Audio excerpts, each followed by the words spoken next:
यदि तुम अच्छे आचरण करते हो, भगवान नाम जप करते हो, सद धर्म से चलते हो, तो तुम्हें किसी से आशीर्वाद मांगने की जरूरत नहीं। बात मान लीजिए, प्रार्थना मान लीजिए। दिखावे में लाखों लोग अपने जीवन को नष्ट करने के लिए तैयार हैं। ये माया का ही तो दिखावा है जिसमें जन्म के जन्म हमारे नष्ट होते जा रहे हैं। सत्य मार्ग को क्यों नहीं पकड़ते हो? किसी के आशीर्वाद की जरूरत नहीं आपको आनंद प्राप्ति के लिए। आप आनंद के बच्चा हो, आनंद स्वरूप हो। जिनसे आशीर्वाद मांगते हो उनके अंदर जो आत्म तत्व बैठा है वो तुम्हारे अंदर बैठा है। वही संपूर्ण आनंद लिए तुम्हारे अंदर बैठा है। तुम्हें किसी से गिगियाने की जरूरत नहीं। बस तुम अपने स्वरूप को नहीं पहचान पा रहे हो, अपनी शक्ति को जागृत नहीं कर पा रहे हो, इसलिए तुम दौड़े घूम रहे हो। भागने की जरूरत नहीं है। सत्संग सुनो, उसे अपने आचरण में उतारो। ये बात आप कागज में लिख लो, चाहे दिमाग में लिख लो। जब तक आपके आचरण शुद्ध नहीं होंगे, जब तक आप भजन नहीं करोगे, जब तक आप दूसरों को सुख नहीं दोगे, मन वचन कर्म से किसी को भी दुख नहीं पहुंचाना, तब तक आप भागे। और यहां से लेकर ब्रह्मलोक तक अगर आपको सुख मिल जाए तो बता देना। आ ब्रह्म भुवनान लोकान पुनरावर्तिनो, अर्जुन यहां सुख मिलने वाला है। आ ब्रह्म स्तंभ पर्यंतम सर्वम मायामयम जगत, यहां सुख मिलने वाला है। अगर सुख सिंधु भगवान का भजन नहीं करेंगे, बैठ के अपने घर में बैठकर आधा घंटा भजन नहीं करेंगे, मारे घूम रहे हैं, सोच रहे हैं ये भगवान का अवतार है, हमारा कल्याण हो जाएगा। ए भाई, जब भगवान वास्तविक अवतार लिए और जो भजन नहीं किए उनका भी कल्याण नहीं हुआ। भगवान के अवतार के समय हम भी रहे होंगे कहीं ना कहीं, किसी जीव जंतु के कल्याण हुआ क्या? अब भजन करोगे तो कल्याण हो जाएगा। हमारी बात मान लो।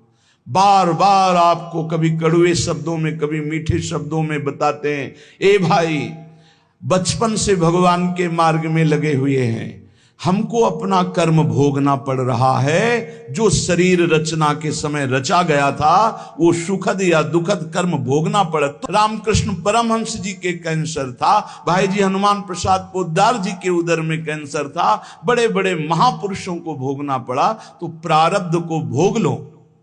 ये भोगने की सामर्थ्य नाम जप से आ जाएगी, और नाम जप करके जन्म मरण के चक्र से मुक्त हो जाओ। मान लो मेरी बात। क्या वृंदावन की परम पावन रज से बढ़कर त्रिभुवन में कोई रज है? इस रज में बैठकर तुम्हें आनंद नहीं मिल रहा तो कहां मिलेगा तुम्हें?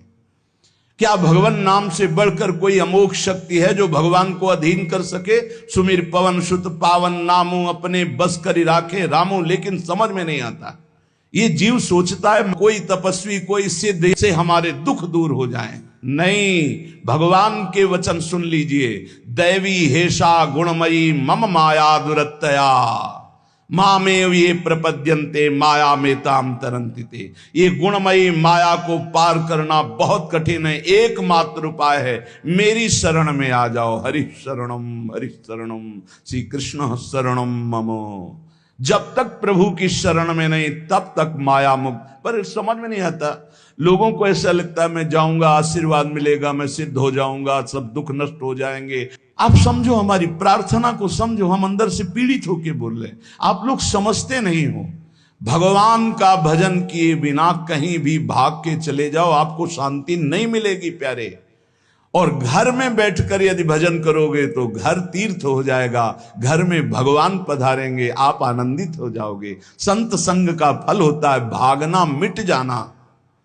सत्संगति संस्कृति कर अंता। ये जो जन्म मरण का भागना, ये मिट जाएगा। ये छोटे मोटे भागने से, शब्द सुना, मनन किया, आचरण में लग गए। कभी महीना 2 महीना में अगर संयोग बना तो हम बैठ के सत्संग सुन रहे हैं, नहीं तो हमारे पास यंत्र है, हम रोज उससे नवीन उत्साह प्राप्त करें भगवत मार्ग में चलने का। जब मिले तब दर्शन कर लिए, नहीं तो हम उनकी आज्ञा पर चल रहे हैं तो हमारा सदैव सानिध्य है। भागने की जरूरत नहीं भाई, नहीं। थोड़ा चैन लो, थोड़ा शांति लो। भागने की जरूरत नहीं है।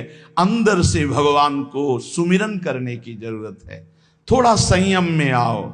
जिसको देखो मनमानी आचरण कर रहा है, सोचता है कोई संत महात्मा आशीर्वाद दे देंगे, तो तुम्हें संत महात्मा मिलेंगे ही नहीं।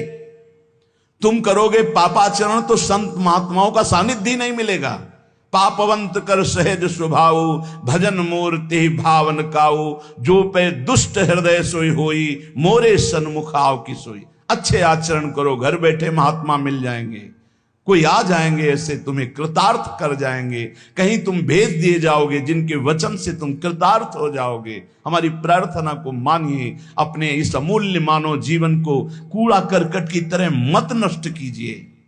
श्रीपाद कह रहे, नेत्रे उत्पाटित सपदि स्त्री क्षणे लालसा चेत। यदि ये गंदी लालसाएं उत्पन्न हो रही हैं तो थोड़ा शासन में लाओ अपनी इंद्रियों को, छूट मत दो। बहुत जीवन व्यर्थ कर दिया इन इंद्रियों ने, अब सावधान हो जाओ। तुम स्वतंत्र सिंहवत जीवन व्यतीत करने के लिए मानव जीवन प्रकट किए भगवान ने तुम्हारा।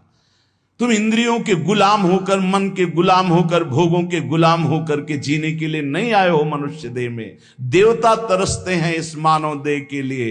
क्यों? क्योंकि साधन धाम मोक्ष कर द्वारा, इससे साधना करके हम जीवन मुक्त महापुरुष हो सकते हैं। लेकिन नहीं, बस कोई ऐसा कुछ कर दे जिससे हमारा पति बन जाए, कोई ऐसा कर दे कि हम स्वस्थों को भोग भोगें, कोई ऐसा कर दे सारी झंझटें मिट जाएं।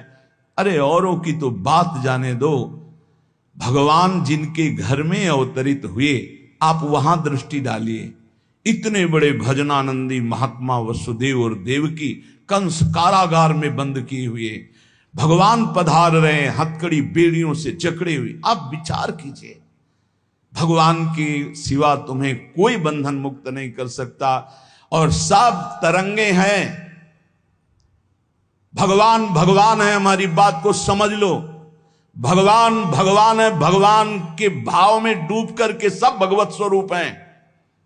तरंग में वायु विकार है, वायु विकार हटा तो समुद्र ही है। पर इतना भेद है कि समुद्र करोड़ों अनंत तरंगे प्रकट कर सकता है, लेकिन एक तरंग समुद्र नहीं प्रकट कर सकती। ऐसे ही जितने महापुरुष हैं, जितने सिद्ध महापुरुष हुए, भक्त हो चाहे ज्ञानी हो चाहे योगी हो, वो माया विकार को नष्ट करके ब्रह्म रूप में लीन हो गए, तो ब्रह्म स्वरूप वो भी हो गए। ब्रह्मविद ब्रह्म ही भवति। लेकिन ब्रह्म तो ब्रह्म है, जिसने एक संकल्प मात्र से अनंत सृष्टि का सृजन कर दिया, उसकी समानता करने वाला त्रिभुवन में कोई नहीं है।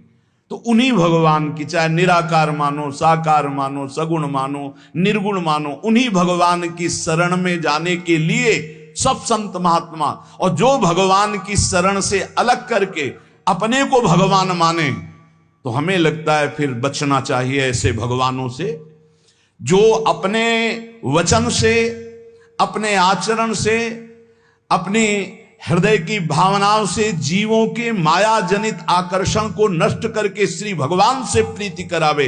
उसे संत कहते हैं, उसे ब्रह्मर्षि कहते हैं, उसे महात्मा कहते हैं, उसे भक्त कहते हैं। शास्त्र उठा के देख लो, ब्रह्म स्वरूप हो गए हैं। दूसरों ने अनुभव किया कि साक्षात ब्रह्म है, लेकिन वो जब बोले तो अपने को ब्रह्म नहीं बोले। गोस्वामी तुलसीदास जी साक्षात भगवान के स्वरूप हो चुके।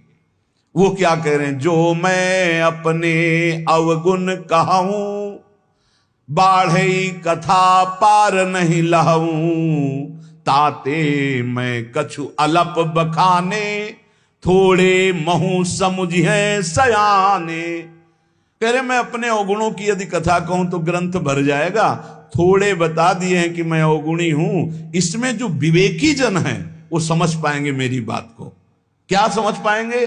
कि भगवान की शरण में जाने से जीव भगवत स्वरूप हो जाता है। गोस्वामी जी भगवत स्वरूप है, सामने भगवान बैठे हुए सबरी माता का स्तवन कर रहे हैं नवधा भक्ति के द्वारा।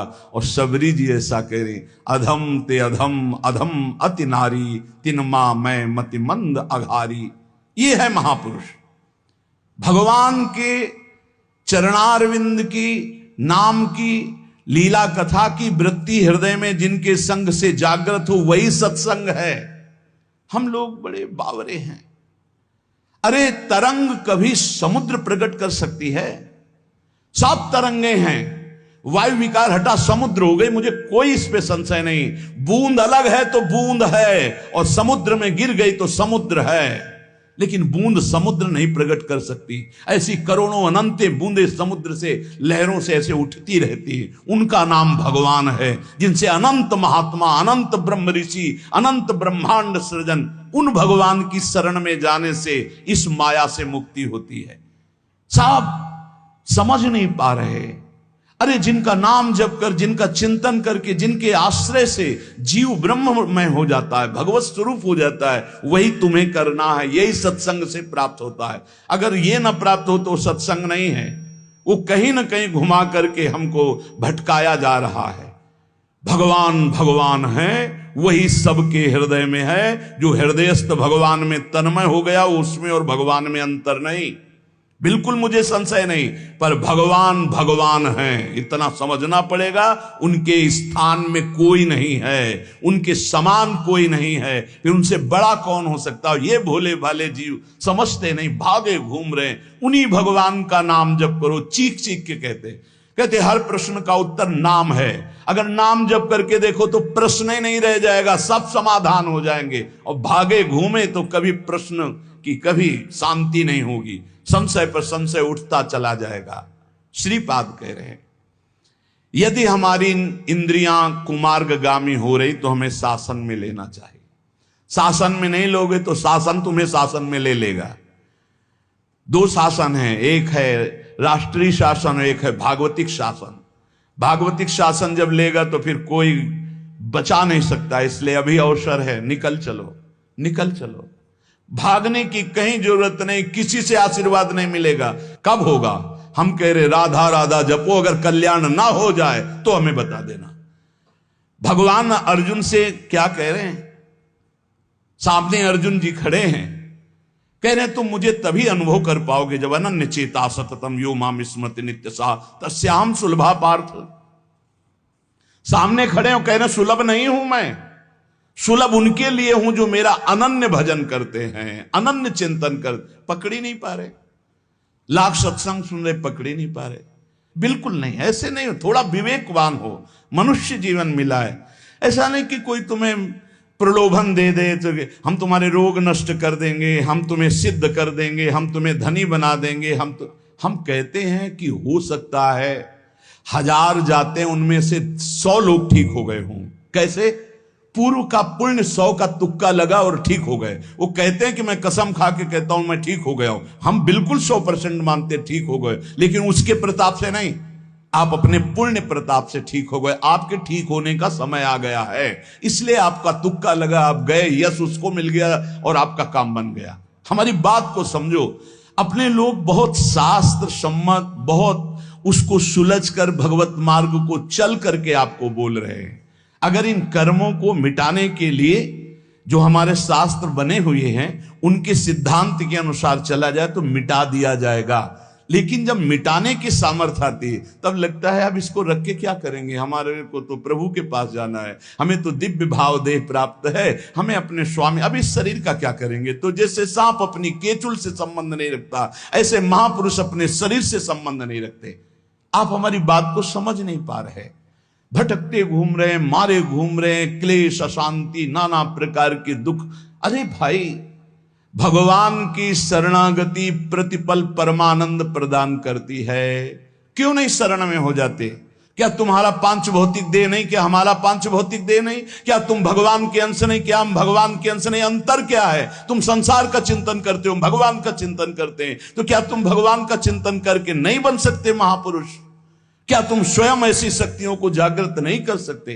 तुम सो रहे हो, जागो, भागने की जरूरत नहीं। ये जो गलत इंद्रियां जा रही, इन इंद्रियों को रोकिए, भगवान की तरफ लगाइए। नहीं लगाओगे तो कहीं भाग के चले जाओ, धोखा ही मिलेगा, तुम्हें शांति नहीं मिल सकती, तुम्हें विश्राम नहीं मिल सकता, तुम सुखी नहीं हो सकते। इन बातों को लिख लो और पूरे विश्व में घूम के चले आओ, चाहे जहां चले जाओ, कुछ नहीं होने वाला। मारे मारे केवल घूमते रहो, समय बर्बाद करते हो। वही समय एकांत में बैठकर राम कृष्ण हरि बोलो, राधा बोलो, अभी आनंद आ जाएगा। हम ये नहीं कहते कि तुम करोड़पति बन जाओगे, तुम्हारे सारे काम बन जाएंगे, लेकिन हम ये कहते हैं कि तुम्हारा हृदय शांत हो जाएगा, तुम्हारा भागम भाग मिट जाएगा, तुम एक गंभीर हो जाओगे, धैर्यवान हो जाओगे, तुम लड़ना सीख जाओगे दुखों से। तुम सुखों से फूल करके अब भूल करके पापाचरण कर बैठे हो, दुखों में इतना तुम हो जाते हो कि अपने जीवन को भी नष्ट करने की सोच। ये सब भगवत विमुख जीव का लक्षण है। भगवत सन्मुख होने पर सुखों में दूसरों को बांटा जाता है और दुख में सहकर भगवान के नाम का स्मरण करते हुए उस दुख के समय को काटा जाता है। समझते नहीं। श्रीपाद प्रबोधानंद जी कह रहे हैं कि यदि कहीं मुझे भगवद आश्रय मिल गया, धाम का वास, और मुझे मन ऐसा कहता है कि चलो बाहर घूमते हैं, अमुक तीर्थ, तो कह रहे हैं मैं पत्थर का टुकड़ा लेकर अपने पैरों को कुचल डालूंगा, क्योंकि ऐसा अवसर मुझे बार बार नहीं मिलेगा। धाम का अगर वास मिल गया तो मैं धाम छोड़ने वाला नहीं। पादौ संचूर्णयत शिलया चेद्वही स्याद ये आशा। यदि ये आशा मन में जागृत हो गई, चलो अमुक जगह घूम आते हैं और धामवासी हैं, अखंड व्रत लिया है, तो बोले पैरों को हम चलने लायक नहीं रखेंगे, पर वृंदावन से बाहर नहीं जा सकते। सद्य प्राणास्त्यजत बलिभिर नेतुमारभ्यते चेत। यदि कोई बलवान पुरुष मुझे बांध कर बाहर ले जाना चाहे तो कह रहे हैं बद्ध्वा देहो बहिर्कपटा आशास्ति वृंदावन, उसी समय प्राण त्याग दूंगा। अगर कोई बलवान जबरदस्ती मुझे बांधकर वृंदावन से ले जाना चाहे तो उसी क्षण वृंदावन में प्राण त्याग दूंगा, बाहर नहीं जाऊंगा, क्योंकि धाम की कृपा से अनंत जन्मों की बिगड़ी बन जाएगी, भगवत प्राप्ति हो जाएगी। यह कुर्याद गुरु तल्प कोटि गमनम हन्याच विप्राबुदम स्वर्णंचापि हरेत पिबेच मदिराम संसर्गवान तादृशैः। श्रीपाद बहुत अनुभवी महापुरुष हैं। अन्यंचोद्भट गोवदाध्य घचयम कुर्वीत सोप्यामृति श्री वृंदावन वास निश्चय सुनिर्वाही महाधार्मिक। यदि आपको ज्ञान नहीं रहा हो, आपसे ऐसे पाप बन गए हैं। गुरुपत्नी गामी सबसे महापापों में पहले आता है, फिर आता है जो ब्रह्म ऋषिजन हैं उनकी भार्या, फिर आता है मद्यपान मदिरापान करना, फिर स्वर्ण की चोरी करना। और जो ऐसे पुरुषों का संगी है वो महापापी, गौ हत्या करना महापाप। ऐसे जो महापापी जन हैं, पाप हो चुके हैं उनसे, अब वो विचार करें कि मेरा कल्याण कैसे हो सकता है, मैं तो महापापी हूं। तो श्रीपाद कह रहे हैं हर जीव को अंतिम सांस तक भगवत प्राप्ति का मार्ग खुला है। बहुत बड़ी बात है, बहुत बड़ी बात है। आज तक भोगना पड़ रहा है गुरुपत्नी गामी का कलंक चंद्रमा जी को, आज तक। ये बड़े बड़े महत पाप हैं जो लोग नहीं समझते हैं। ये बात समझ लें, पर स्त्री गमन, मदिरापान, द्वित कीड़ा, स्वर्ण चोरी, गुरुपत्नी गामी, ब्रह्म ऋषियों की तरफ जो उनकी भार्या है उनकी तरफ ये काम भाव से देखना, गौ हत्या, ये महत पाप हैं। ये पाप नष्ट कर देते। भ्रूण हत्या, ये सब महत पाप है। अगर ये पाप बन गए हैं जाने अनजाने में जीवन में, और अब हमने सत्संग सुना तो अब हमें प्रायश्चित हो रहा है कि मेरा कल्याण कैसे हो सकता है। तो श्रीपाद कह रहे एक बार हृदय से जलन पैदा करो कि मेरे से बहुत गलती हो गई, और श्रीधाम वृंदावन आ जाओ। वृंदावन की परिक्रमा करो, रज में लोटो, रसिकों का संग करो। ये नियम ले लो कि अब जीवन में कभी पाप नहीं करेंगे, और नाम जपना शुरू कर दो। तो कह रहे हैं निश्चय सुनिर्वाही महाधार्मिकाहा, निश्चित वो धार्मिक हो जाएगा, उसके सारे पाप नष्ट हो जाएंगे, वो भगवत प्राप्ति कर लेगा इसी जन्म में। भगवत प्राप्ति आखिरी सांस तक हो सकती है। आखिरी सांस में बोला राधा राम कृष्ण हरि, बिल्कुल भगवत प्राप्ति हो जाएगी। विश्वास कर लो इस बात पे। इसलिए कोई भी कभी निराश न हो कि मुझे भगवत प्राप्ति नहीं हो सकती, मेरा कल्याण नहीं हो सकता। इस श्लोक में श्रीपाद ने बताया यदि ऐसे महापाप किए हुए हो तो श्रीधाम वृंदावन आ जाओ। धाम है भगवान का, निज धाम है। जो बड़े बड़े तीर्थों के अवगाहन से पाप नष्ट नहीं होते, जो कि महापाप कहलाते हैं, वो धाम में रज में लौटने से, परिक्रमा करने से, नाम कीर्तन करने से, सत्संग सुनकर सतमार्ग में चलने से, कह रहे हैं निश्चय सुनिर्वाही महाधार्मिका, निश्चय उसके सारे पाप नष्ट हो जाएंगे और वो धार्मिक ही नहीं महाधार्मिक हो जाएगा। धर्माख्यामपि नैव वेत्ति सकला धर्मिर्निगीर्णो सकृत चांडालैरपि धिकृतः कुचरिता नम्लेच्छैरपि न्यकृतः अत्युच्छृंखलया निजोरु कृपया शान्त्या च वृंदावनम स्वस्मिन्नामृति चेद ददाति वसतिम धन्योस्ति वृंदावने। यदि ऐसा पुरुष है, ऊपर के श्लोक में जो बताया महापापी, अब कह रहे हैं अगर ऐसा पुरुष है कि कभी धर्म की चर्चा ही नहीं सुनी, जो सदैव अधर्म में ही ग्रस्त रहा है और इतना नीच है कि पापी लोग भी उसकी निंदा करते हैं। कुछ पाप ऐसे होते हैं जिनकी पापी लोग भी निंदा करते हैं। जैसे जेल कोई जाता है, हमें बताया गया है, तो उनमें कैदी लोग पूछते हैं क्या करके आया, वो बताया गया कि भाई ये राष्ट्र रक्षा के लिए ऐसा ऐसा किया, पर अधिकार नहीं था, तो अनाधिकार चेष्टा में इसने अपने समाज की रक्षा के लिए ऐसे ऐसे किसी ऐसे उपद्रवी को मारा। तो हाथ मिलाते हैं उसको सम, ये काहे क्या है, बोले अपनी बेटी के साथ ऐसा गंदा आचरण कर। तो बोले वहां के कैदी भी गुस्सा होकर उस पर दृष्टि रखते हैं, उसे घृणित दृष्टि से देखते हैं। तो यहां कह रहे हैं जो धर्म की वार्ता नहीं जानता, अधर्म से ग्रसित रहा है, और नीच पुरुष पापी लोग भी उस पर क्रोध दृष्टि से देखते हैं कि बहुत ही नीच है ये, ऐसे खोट कर्म करने वाला समाज से जो बहिष्कृत हो चुका है और निश्चित हो चुका है कि अब इसकी दुर्गति पक्की है, उसके लिए भी एक चांस है। बोले निजोरु कृपया शांत्या च वृंदावनम स्वस्मिन नामृत चेत ददाति वसतिम धन्योस्ति वृंदावने। बोले निज कृपा से वृंदावन उसको पावन कर सकता है। यदि वह करके ये जीवन भर का नियम ले ले कि अब मरूंगा तो इसी रज में वृंदावन से कभी बाहर नहीं जाऊंगा, तो असीम कृपावान प्रिया प्रीतम का निज धाम ये उसके सारे पापों को नष्ट करके उसे धन्य कर, धन्योस्ति वृंदावने, उसे धन्य बना देगा। पहले में महापापों का वर्णन किया, दूसरे में नीच आचरण करने वाला अधर्मी जो सबसे ज्यादा तिरस्कृत है, वो भी अगर श्रीधाम वृंदावन में आमरण वास स्वीकार कर ले कि अब वृंदावन, वैसे तो मैं बहुत पापी नीच हूं पर अब वृंदावन को नहीं छोड़ सकता, आजीवन वृंदावन वास करूंगा चाहे जितना कष्ट मिले, तो श्रीपाद कह रहे हैं चेत ददाति वसतिम धन्योस्ति वृंदावने।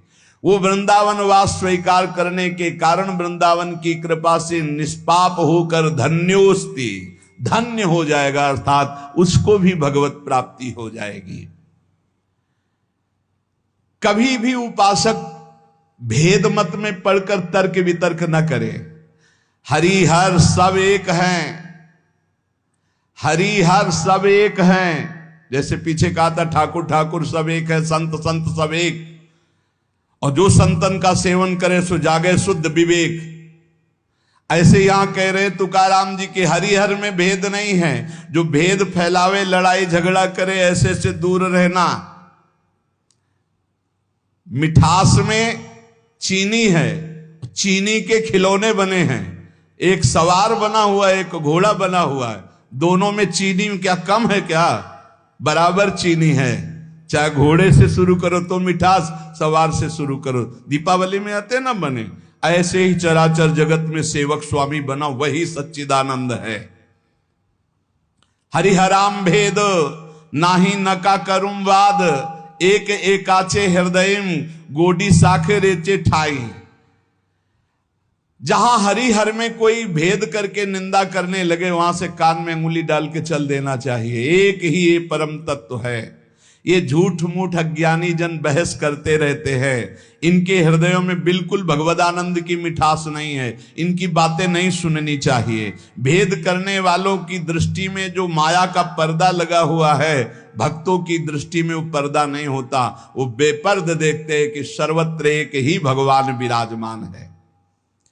जो सर्वत्र एक ही भगवान विराजमान ऐसा मान लेते हैं, उनके आगे पीछे दाएं बाएं भगवान की रक्षा शुरू हो जाती है। ध्यान रखना, जो सर्वत्र अपने भगवान को देखते कि सब रूपों में मेरा ही भगवान है, तो कह रहे देव उभा मांगे पुंडे उगवी कोंडे संकटा, कोई संकट उसे छू नहीं सकता। चारों तरफ से भगवान की सुरक्षा रहती है उस भक्त के जीवन में। विश्वास करो इस बात पर, चारों तरफ से भगवान सुरक्षित रखते हैं। और जो सदैव संतों का स्तवन करके भगवान का भजन करता रहता है, उसमें कोई ऋण नहीं रह जाता। यह भी एक प्रश्न आया था कि देव ऋण, ऋषि ऋण, मातृ ऋण, पितृ ऋण, इनसे कैसे ऋण हुआ जाए। क्या कह रहे हैं तुकाराम जी? जो संतों का स्तवन करता है, उसके हृदय में भक्ति होती, जो भगवान का भक्त होता है, उसका कोई ऋण नहीं रह जाता, सब ऋण मुक्त हो जाते हैं। एकादशी स्कंद में भगवान श्री कृष्णचंद्र जी ने उद्धव जी से कहा है, जो मेरा अनन्य भाव से निरंतर चिंतन करता है, उसे मैं सब ऋणों से मुक्त करता हूं। देव ऋण, ऋषि ऋण, पितृ ऋण, मातृ ऋण, इनसे उऋण होने के लिए प्राणपन से श्री हरि के चरणों का चिंतन करो। पंडरीनाथ तुम्हारा जन्म धन्य कर देंगे, तुकाराम जी कह रहे हैं। देखो, जब आनंद मिलेगा तब मन पंगु हो जाएगा। जैसे भौरे में बहुत बड़ी ताकत है कि चाहे जितना मजबूत काठ हो, वो बड़े मौज से खेलते खेलते उसमें छेद कर देगा। जब कमल की पराग वृत्ति में वो पहुंचता है, तो थोड़ा सा भी पराग को धक्का न लगे, शांत होकर बैठ जाता है। चाहे जीवन खोना पड़े, वो कमल की पंखुड़ी को नहीं काटता। ऐसे उदाहरण दे रहे, ऐसे ही तुम्हारा मन तब तक उद्दंडता करता रहेगा जब तक भगवत सुख नहीं मिलेगा। और जिस दिन इसे आनंद मिला, भगवदानंद, ये बैठ जाएगा, इसका अस्तित्व खत्म हो जाएगा, ये बैठ जाए। निज सुख बिन मन होई कि थीरा, बिना आत्मानंद का अनुभव मिले मन स्थिर नहीं होगा, शांत नहीं होगा, विश्राम नहीं पाएगा। भौरे का दृष्टांत देकर के मन को समझा रहे कि मन भौरा है, भटक रहा है विविध भोगों में, बड़ा मजबूत है, बलशाली है, लेकिन ये तभी निर्बल बनेगा जैसे भौरा कमल में आ जाता है तो वहां अपना बल खो देता है। ऐसे ही श्री हरि चरणारविंद, हरि नाम, भगवद आश्रय, भगवत भक्ति, इसी में मन आनंद को प्राप्त होगा। तो आपको कहीं भागने की जरूरत नहीं। आपने सुना कि जंगल में भागने से क्या होगा, जल पीने से क्या होगा, फलाहार रहने से क्या। शांति से अपने घर को ठाकुर जी का मंदिर मान लो, खूब नाम कीर्तन करो, भगवत चर्चा करो, भगवान का सुमिरन करते हुए जीवन व्यतीत करो। इधर भी सुखी, परलोक में भी सुखी। किसी से आशीर्वाद मांगने की जरूरत नहीं, दौड़ने भागने की जरूरत नहीं, हाहाकार मचाने की जरूरत। ये बहुत आनंद का जीवन है मानो दे। बस सुलझ जाओ, शांत हो जाओ, जहां तुम हो वहीं सब ठीक है। जो मिल जाए, रूखा सूखा फल है, अन्न है, जल है, जो मिल जाए, प्राण पोषण करो, भगवान का चिंतन करो, सद आचरण करो, बड़ा आनंद में जीवन होगा। लेकिन आनंद से जीने के लिए असद आचरण करते हो, पापाचरण करते हो, आनंद की खोज में। कहां पापाचरण में आनंद है? इसलिए सद आचरण में आ जाओ, भगवद आश्रित हो जाओ, खूब नाम जप करो। भगवान मंगल भवन है, इस गेम से निकाल देंगे। बहुत बड़ा एक गेम है, बहुत बड़ा गेम है। जीतते जीतते हार जाओ, हारते हारते जीत जाओ। तो हम तो जीत गए। नागरी दास ही जन्म जितायो, बलिहारी बलिहारी हमारी सबही बात सुधारी। कृपा करी श्री कुंज बिहारी, अरसी कुंज बिहारी हमारी सबही बात सुधारी। लाखों अपने वृंदावन में, बस खास बात बल गई। नहीं, आप क्या समझते हो? हाहाकार मचा हुआ, तांडव मचा हुआ है माया का। ये तो धाम है, इसके प्रभाव से आप बिल्कुल शांत आनंदमय हो, धूल भरी आंधी दूर से निकल रही। नहीं तो आप संसार में देखो, सतोगुण रजोगुण तमोगुण 3 गुण है। सतोगुण तो कहीं कहीं नहीं, रजो और तमो मेरी सांसों में बसा है।